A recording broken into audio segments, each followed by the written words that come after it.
सभी को प्रणाम। आप सभी का स्वागत है आज के स्वाध्याय में। जैसा आप सबको ज्ञात है, हम लोग पढ़ रहे हैं गायत्री महाविज्ञान तीसरा भाग। लेखक हैं वेद मूर्ति तपोनिष्ठ पंडित श्री राम शर्मा आचार्य जी, जो हम सबके गुरुदेव भी हैं। आइए कमर सीधी करते हैं। परम पूज्य गुरुदेव परम वंदनीय माता जी की दिव्य उपस्थिति को साक्षी मानते हुए उनके सूक्ष्म संरक्षण में गायत्री के महामंत्र के साथ इस स्वाध्याय को आरंभ करते हैं। ओम भूर्भुवः स्वः तत्सवितुर्वरेण्यं भर्गो देवस्य धीमहि धियो यो नः प्रचोदयात्। ओम गुरुर्ब्रह्मा गुरुर्विष्णु गुरुरेव महेश्वर गुरुरेव परब्रह्म तस्मै श्री गुरुवे नमः। अखंडमंडलाकारं व्याप्तं येन चराचरं तत्पदं दर्शितं येन तस्मै श्री गुरुवे नमः। मातृत्लालित्ये च पितृवत् मार्गदर्शिका नमोस्तु गुरुसत्ताय श्रद्धा प्रज्ञायुत चय। ओम श्री गुरुवे नमः। हम लोग पढ़ रहे हैं पंचकोशी साधना के विषय में। तो जैसा डॉक्टर साहब को आज छोटे छोटे पॉइंट्स में आपको बताना था, पर वो अभी उसको तैयार कर रहे हैं। तो अब जब तैयार हो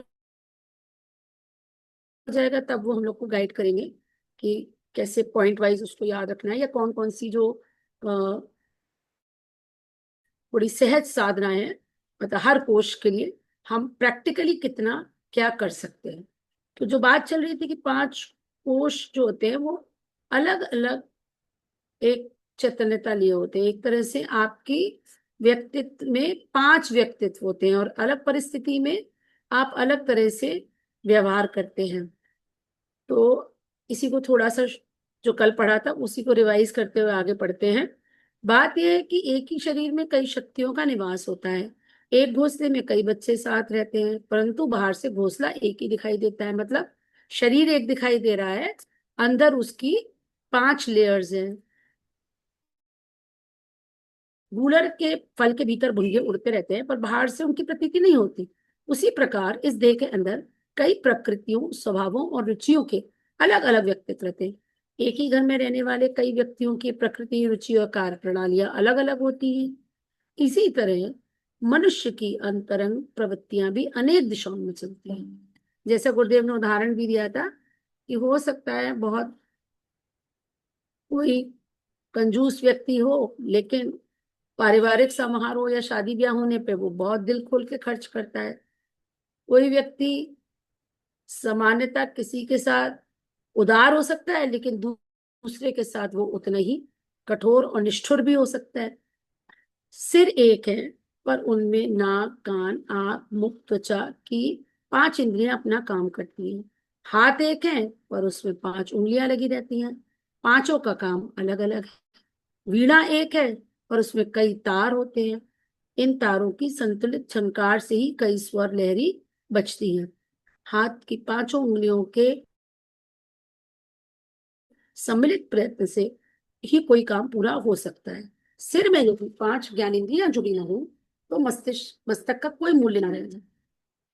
ये गुरुदेव ने बहुत विस्तार से बताया कि जैसे 5 ज्ञानेंद्रियां हैं, उसी का जो वो एक तरह से मैसेज लेती हैं वातावरण से, और वो जाकर के प्रोसेस होता है हमारे मस्तिष्क में।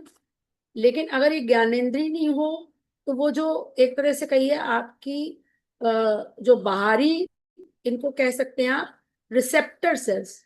हर जो एक सेल होता है जिसे हम कोशिका कहते हैं, वो बिल्कुल वैसा ही होता है जैसे हमारा पूरा शरीर, मतलब सारे फंक्शंस उसके उस इकाई में है। जैसे जो शरीर है वो आपको मालूम है 37.5 से लेके 50 ट्रिलियन सेल से बना है। एक सेल में वो सारे कार्य होते हैं जो कि सेल में होते हैं। तो सेल में सेल मेम्ब्रेन जो होती है, उसकी आउटर वॉल जिसे हम कहते हैं, बाहरी लेयर, उसमें रिसेप्टर सेल्स होते हैं। और रिसेप्टर सेल्स जो होते हैं, रिसेप्टर सेंटर्स, सेल तो एक ही है, रिसेप्टर आप समझिए रिसेप्टर्स हैं उसमें। वो बाहरी सिग्नल्स को ले रहे हैं वातावरण के, वो मैसेज देते हैं इफेक्टर सेंटर्स को, और वहां से फिर मैसेज जाता है उसके अंदर, नाभिक के अंदर, न्यूक्लियस के अंदर। और वो नाभिक से मैसेज जो होता है, डीएनए रेप्लिकेट करके मैसेंजर आरएनए को मैसेज जाता है, और वहां से वो राइबोसोम्स को जाता है जो कि प्रोटीन का निर्माण करता है। जैसा मैसेज होगा, जैसे आपको हाथ हिलाने की आवश्यकता है और उसके लिए कोई नया प्रोटीन चाहिए, तो इस तरह से वो पूरी प्रक्रिया होती है एक सेल के अंदर। और ऐसे ही ये जो हमारी 5 ज्ञानेंद्रियां हैं, ये हमारे 5 रिसेप्टर ऑर्गन्स हैं जो का जा करके मैसेज देते हैं मस्तिष्क को। और अगर यही नहीं होंगी तो मस्तिष्क में मैसेज ही नहीं जाएगा, तो इसका मस्तिष्क का कोई मूल्य नहीं रह जाएगा। तो खोपड़ी क्या हो गई, फूलों की तरह एक साधारण अंग मात्र रह जाएगी, उसका कोई जो विशेष, जो हम मानते हैं ना कि हमारी शरीर का इंजन है, इसके कारण ही शरीर चल रहा है, क्योंकि सारा जो हमारे वातावरण से सिग्नल आ रहा है, उसको रिसीव करना, उसको प्रोसेस करना, उसको समझना, ग्रहण करना, और उसके अनुसार डिसीजन लेकर के कार्य करना, ये सारा काम कहाँ हो रहा है, मस्तिष्क में। लेकिन इसमें इंपॉर्टेंट कड़ी क्या है वातावरण और हमारे बीच, मस्तिष्क के बीच में? वो है ये 5 ज्ञानेंद्रियां। आंखें देख रही हैं, कान सुन रहे हैं, जीभ रस ले रही है, जीभ बोल भी रही है, त्वचा से हम स्पर्श की अनुभूति होती है, नाक से सूंघते हैं। तो ये सारे जो हमारे अंग हैं, वो एक तरह से मस्तिष्क का से जुड़े हुए हैं बहुत क्लोजली, और वो वहां मैसेज देते हैं, तब हमारा मस्तिष्क उसको प्रोसेस करता है। तो लेकिन अगर ये इनमें से एक भी नहीं होगा, तो वो वाला कार्य हमारा मस्तिष्क नहीं कर पाएगा। विसंगतियों का एकीकरण ही जीवन है। इन भिन्नताओं के कारण ही जीवन में चेतना, क्रियाशीलता, विचारशीलता, मंथन और प्रगति का संचार होता है। सूक्ष्मदर्शी ऋषियों ने अपने योग बल से जाना कि मनुष्य के शरीर में 5 प्रकार के व्यक्तित्व, 5 चेतना, 5 तत्व विद्यमान हैं। इन्हें 5 कोश कहते हैं। शरीर 5 तत्वों से बना है, आपको मालूम है, यह क्षिति जल पावक गगन समीरा, पंच तत्व से बना शरीर। पृथ्वी, जल, वायु, अग्नि, आकाश, ये 5 तत्व हैं जिनसे शरीर बना है। इन तत्वों की सूक्ष्म चेतना ही पंचकोश कहलाती है। ये पांचों पृथक पृथक होते हुए भी एक ही मूल केंद्र से जुड़े हुए। किससे जुड़े? हमारी आत्मा से जुड़े हैं। गायत्री के 5 मुखों का अलंकार इसी आधार पर है। मानव प्राणी की 5 प्रकृतियां हैं, यही गायत्री के 5 मुख हैं। ये 5 मुख एक ही गर्दन से जुड़े हैं। इसका तात्पर्य यह है कि 5 कोश एक ही आत्मा से संबंधित हैं। महाभारत के आध्यात्मिक गुण रहस्य के अनुसार 5 पांडव शरीरस्थ 5 कोशी हैं। 5 की एक ही स्त्री द्रौपदी है, मतलब 5 कोश और एक आत्मा। 5 पांडव, एक स्त्री द्रौपदी। 5 कोशों की केंद्र शक्ति एक आत्मा है। 5 पांडव की अलग अलग प्रकृति है, 5 कोशों की प्रवृत्ति अलग अलग है। इस पृथकता को जब एक रूपता में संतुलित, समरस, समस्वरता में ढाल दिया जाता है, तो उनकी शक्ति अजय हो जाती है। यानी एक सिंक्रोनाइज होकर के एक ही तरफ अगर एनर्जी को हम केंद्रित करेंगे, तब वो जा करके इतनी अधिक हो जाएगी कि उसके लिए कुछ भी असंभव नहीं रहेगा, अजय हो जाएगी वो शक्ति। 5 पांडवों की एक पत्नी, एक निष्ठा, एक श्रद्धा, एक आकांक्षा हो जाती है, तो उनको रथ हाथने के लिए स्वयं भगवान को आना पड़ता है, और अंत में उन्हें ही विजयश्री मिलती है। 5 कोशों को मनुष्य की पंचधा प्रकृति कहते हैं। शरीराभ्यास, गुण, विचार, अनुभव और सत्य। पहला हो गया हमारा अन्नमय कोश, वो हो गया शरीराभ्यास। दूसरा हो गया हमारा प्राणमय कोश, उसके अनुसार गुण तय होंगे। तीसरा हो गया हमारा मनोमय कोश, वो विचारों को गति देता है। चौथा हो गया हमारा विज्ञान में कोश, जिसको हम विजडम बॉडी भी कहते हैं, जिसमें अनुभव है। और पांचवा हो गया सत, यानी कि ईश्वर का जो एकाकार की जो स्थिति, आनंद में कोश। इन पांच चेतनाओं को ही अन्न में, प्राण में, मनो में, विज्ञान में, आनंद में कोश कहा गया। यही गायत्री के पांच मुख हैं। साधारणतया इन पांचों में एक स्वरता नहीं। अब ये समझने वाली बहुत अच्छी बात है, कोई किधर को चलता है, कोई किधर को। स्वास्थ्य, योग्यता, बुद्धि, रुचि और लक्ष्य में एकता न होने के कारण मनुष्य ऐसे विलक्षण कार्य करता रहता है जो किसी एक दिशा में उसे नहीं चलने देते। किसी रथ में पांच घोड़े जुते हों, वे पांच अपनी इच्छा अनुसार अपनी इच्छित दिशा में रथ को खींचे, तो उस रथ की बड़ी दुर्दशा होगी। कभी वे एक फरलांग पूर्व को चलेगा, तो कभी एक मील उत्तर को खींचेगा। कोई घोड़ा पश्चिम को घसीटेगा, तो कोई दक्षिण को खींचेगा। इस प्रकार रथ किसी निश्चित लक्ष्य पर ना पहुंच सकेगा। घोड़ों की शक्तियां आपस में एक दूसरे के प्रयत्न को रोकने में खर्च होती रहेंगी, और इस खींचातानी में रथ बेतरत टूटता रहेगा। ये रथ का शरीर, पांच घोड़े हो गए हमारे, पांच कोश, लेकिन जब तक वो एक दिशा, एक लक्ष्य, एक और अपनी सारी ऊर्जा को नहीं लगाएंगे, यानी बुद्धि, रुचि, लक्ष्य, योग्यता, स्वास्थ्य, सब एक ही डायरेक्शन में कार्य करना चाहिए, तब तुम्हारी कुछ प्रोग्रेस होगी। नहीं तो हम एक दिशा में आगे बढ़े तो दो कदम पीछे बढ़ गए, तो इस तरह से हम कहीं नहीं पहुंच पाते। यदि घोड़े एक निर्धारित दिशा में चलते, सबकी शक्ति मिलाकर एक शक्ति बनती, तो बड़ी तेजी से, बड़ी आसानी से वे रथ निर्दिष्ट स्थान पर पहुंच जाता। वीणा के तार बिखरे हुए हों तो उनको बजाने से प्रयोजन सिद्ध नहीं होता, पर यदि वे एक स्वर केंद्र पर मिला लिए जाएं और निर्धारित लहरी में उन्हें बजाया जाए, तो हृदय को प्रफुल्लित करने वाला मधुर संगीत निकले। जीवन में परस्पर विरोधी इच्छाएं, आकांक्षाएं, मान्यताएं इस प्रकार क्रियाशील रहती हैं, जिससे प्रतीत होता है कि एक ही देह में पांच आदमी बैठे हैं और पांचों अपनी अपनी मर्जी चला रहे हैं। जब जिसकी बनाती है, तब वह अपनी ढपली, अपना राग बजाता है। अध्यात्म विद्या के ज्ञाताओं ने इस पृथकता को, मतलब इस अलगाव को, विसंगति को एक स्थान पर केंद्रित करने, एक सूत्र से संबंधित करने के लिए पंचकोशों का, पंचमुखी गायत्री साधना का संविधान प्रस्तुत किया। गायत्री के चित्र में पांच मुख दिए गए हैं। इन पांचों की दिशाएं, आकृतियां, चेष्टाएं देखने में अलग मालूम पड़ती हैं, परंतु वे एक ही मूल केंद्र से संबंध होने के कारण एक स्वरता धारण किए हुए हैं। यही आदर्श गायत्री साधक का होना चाहिए। उसकी दिनचर्या, श्रमशीलता, योग्यता, विचारधारा, अभिरुचि एवं आकांक्षा एक ही निर्धारित लक्ष्य से संलग्न रहनी चाहिए। पांडव पांच होते हुए भी एक थे। एक ही पांडव शब्द कह देने से युधिष्ठिर, अर्जुन, भीम, नकुल, सहदेव पांचों का बोध हो जाता है। ऐसी ही एकता हमारे भीतरी भाग में रहनी चाहिए, मतलब हमारी चेष्टाएं एक ही डायरेक्शन में केंद्रित होनी चाहिए, एक ही लक्ष्य की ओर हमें चलना है।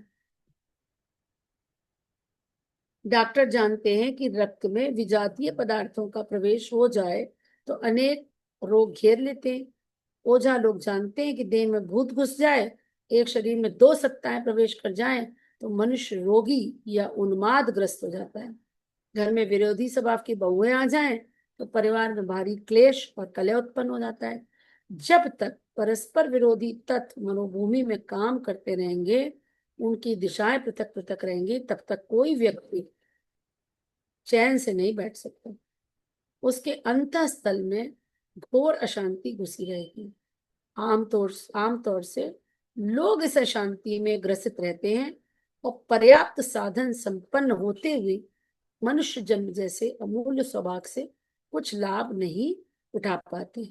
आंतरिक विरोधों से उत्पन्न हुई बुद्धियां भी उनके लिए एक समस्या बन जाती है और मृत्यु समय तक सुलझ नहीं पाती। डॉक्टर साहब जुड़े हुए हैं क्या? डॉक्टर सारस्वत हैं क्या? नहीं दीदी, डॉक्टर साहब नहीं नहीं है। है। हाँ, मैं चाह रही थी कि कुछ वो अच्छा सा उदाहरण दे के इसको और समझा पाते। चलिए, अब जब वो तैयार कर लेंगे तो हमको एक्सप्लेन करेंगे। वैसे मोटा मोटा समझने की बात यही है, जैसे अन्न में कोश की, मान लीजिए हम प्राणायाम तो कर रहे हैं, प्राणमय कोश की साधना कर रहे हैं, हाँ, तो हम प्राण शक्ति बढ़ा रहे हैं प्राणमय कोश के लिए। लेकिन दूसरी तरफ हम अन्नमय कोश को खराब कर रहे हैं। हम मान लीजिए तामसिक भोजन करते हैं, या बहुत अधिक बाहर का खा रहे हैं, या बहुत अ, अनियमित खा रहे हैं, तो हमारा अन्न में कोश तो खराब हो रहा है। तो अब हम प्राण प्राण शक्ति कितनी भी ग्रहण कर लें, लेकिन वो वेस्ट हो जाएगा, है ना। तो इसको एक सिंपल सा जो मुझे समझ में आया वो ये है कि अगर आपको पांचों कोश को एक ही डायरेक्शन में, अल्टीमेटली क्या है, अल्टीमेटली एम तो है आनंद में कोश को जागृत करना। आनंद में कोश को जागृत करेंगे तभी आत्मा के नजदीक पहुंचेंगे, आत्म साक्षात्कार।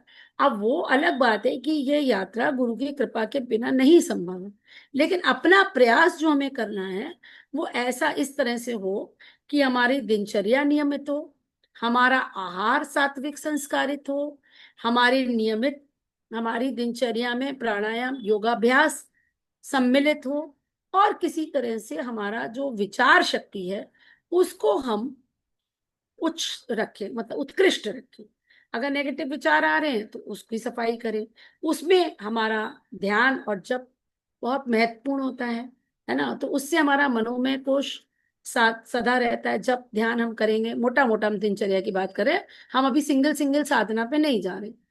और फिर इतना करने के बाद जब आपके अंदर परमार्थ जागृत हो, या आपके स्वभाव में अधिक उदारता, अधिक प्रेम, अधिक आत्मीयता, ऐसे गुण, श्रद्धा, विश्वास बढ़ेगा, तो विज्ञान में कोश धीरे धीरे आपका जागृत जिस होने लगेगा, जो आपका सेंटर है हृदय का, है ना, ऐसे ऐसे कहते हैं ना, हृदय आपका बड़ा होने लगा। आपको सब में खुद को देखने लगे, और सबको खुद में देखने लगे। आप विस्तार कर रहे हैं। जैसे कहते हैं ना, एक अभी आजकल एक मैं पुस्तक पढ़ रही हूँ, उसमें द्वादश योग है, ये गायत्री योग के द्वादश योग है। तो उसमें पहला जो था वो तो यही था, ब्रह्म योग या कुंडलिनी जागरण। तो उसके लिए गुरुदेव कह रहे हैं कि अगर जैसे आप एक नाद योग साधना करते हैं, तो नाद योग साधना का मतलब ये हो गया कि आप ब्रह्मांड से आरंभ कर रहे हैं, ब्रह्मांड से कनेक्ट करने का कोशिश कर रहे हैं। और जब उसी ब्रह्मांड को आप अपने शरीर में जगराने का प्रयास करते हैं, वो है कुंडलिनी जागरण। उसमें अधिक मेहनत लगती है, क्योंकि एक सीमित क्षेत्र में आप उस सारी शक्तियों को जागृत कर रहे हैं। और उदाहरण बड़ा सुंदर दिया गुरुदेव ने कि नाद योग का मतलब आप तालाब खोद रहे हैं। आपने बड़ा सा तालाब खोदा और उसमें पानी का जलाशय आप मतलब क्रिएट कर रहे हैं। दूसरी तरफ आपने सबमर्सिबल खोदा, तो छोटी सी जगह में डीप जाना पड़ेगा। तालाब थोड़ा उथला भी हो जाएगा तो भी पानी उसमें मिल जाएगा, पानी जमा भी हो जाएगा। लेकिन जब सबमर्सिबल खोदेंगे तो वो थोड़ी सी जगह में आपको डीप जाना है, तब आपको पानी मिलेगा। तो सब मतलब वो छोटे से सरकमफ्रेंस में जा करके खोदने को जिसे हम सबमर्सिबल कह रहे हैं, अंदर डीप जाने का मतलब हो गया कुंडलिनी जागरण। उसमें ज्यादा मेहनत लगेगी और वो ज्यादा कठिन साधना है बनस्पत इसके, कि हम ब्रह्मांड से कनेक्ट होते हैं, या नाद योग साधना के लिए गुरुदेव लिख रहे हैं। और दूसरा गुरुदेव ने बताया, दूसरी साधना विश्व योग साधना, मतलब पूरे विश्व से एकाकार होने चाहिए। भू भुव स्वः, तीनों लोक में हमारी आत्मा सबसे कनेक्ट कर पाए, हम सबको अपने में समाहित कर पाए, और स्वयं सब में समाहित हो सके। तो ये इस लेवल पे पहुंचने के लिए हमको छोटे छोटे स्टेप्स से शुरू करें अगर, तो ग्रेजुअली इस लेवल पे पहुंच पाएंगे कि जो शायद डॉक्टर सारस्वत जो अब हमें पढ़ाएंगे उसके अंदर, पंचकोशी साधना के अंदर, उसके लिए हम तैयार तो करें पहले अपनी मनोभूमि को, है ना। अगर हमारी दिनचर्या ही स्वस्थ नहीं है, हमारी दिनचर्या ही नियमित नहीं है, और तो हम नहीं एक्सपेक्ट कर सकते। पहले हमको इन छोटे छोटे चीजों को अपने जीवन में उतारना पड़ेगा, जिससे पूरे समय पूरे समय एक निगाह अंदर को बनी रहे कि हम डिविएट तो नहीं कर रहे अपने ट्रैक से।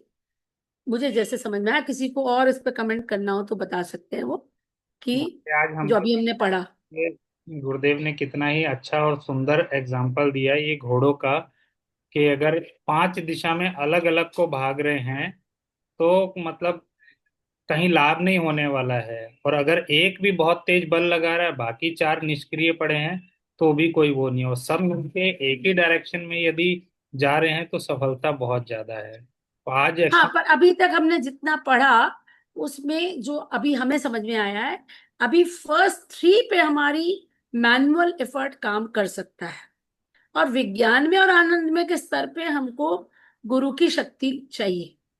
चाहिए तो तीनों में ही, ऐसा नहीं उनकी कृपा के बिना तो आपकी, आप उनकी कृपा नहीं हो तो आप सुबह उठ नहीं पाएंगे।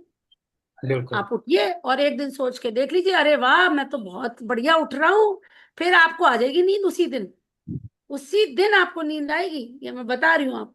सच है, तो बिल्कुल है सच। तो कृपा के बिना नहीं, आप उठ भी नहीं सकते अपने समय से, है ना। आप सोच रहे हैं अरे मेरा तो बड़ा बढ़िया उपवास चल रहा है, बस उसी दिन आप देखिए कुछ उल्टा सीधा खाएंगे।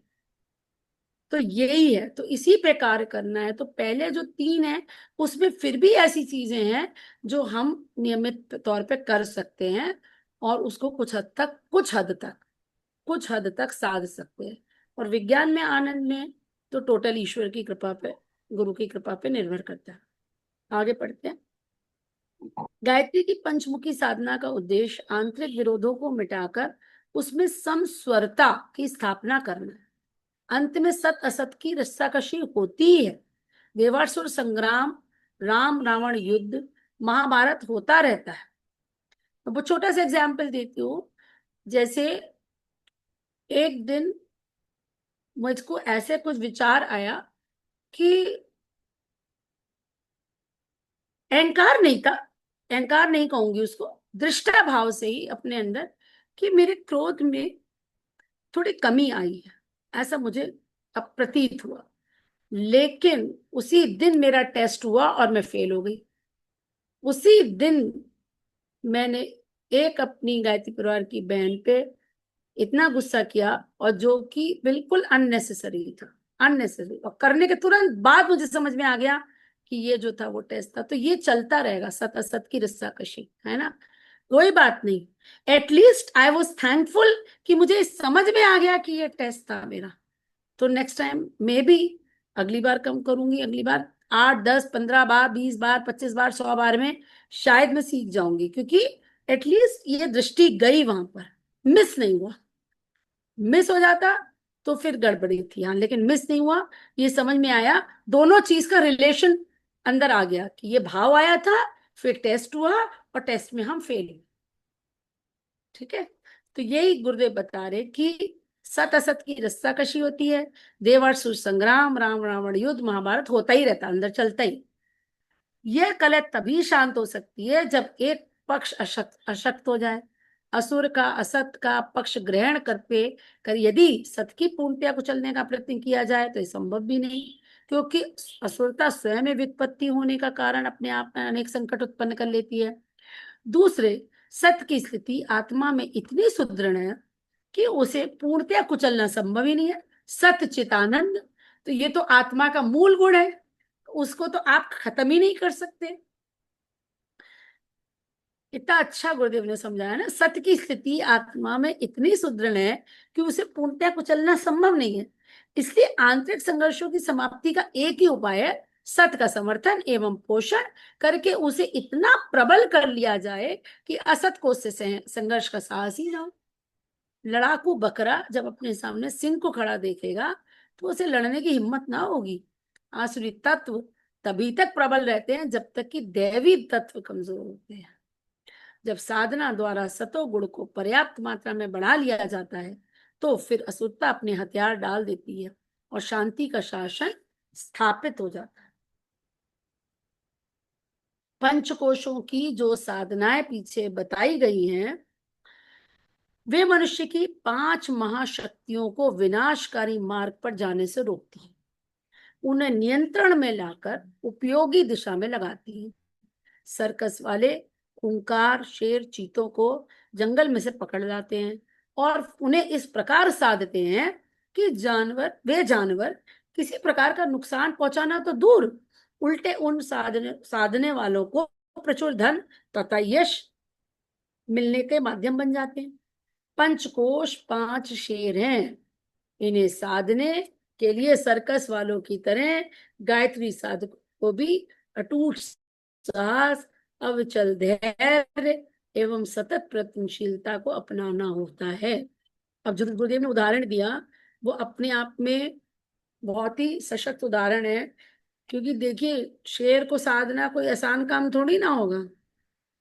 शेर को का साधने का मतलब वो ट्रेनर पूरे 24 घंटे लगा रहता होगा, तब जा करके कुछ महीनों में, आई डोंट नो, मेरे को कोई एक्सपीरियंस नहीं है, सधता होगा।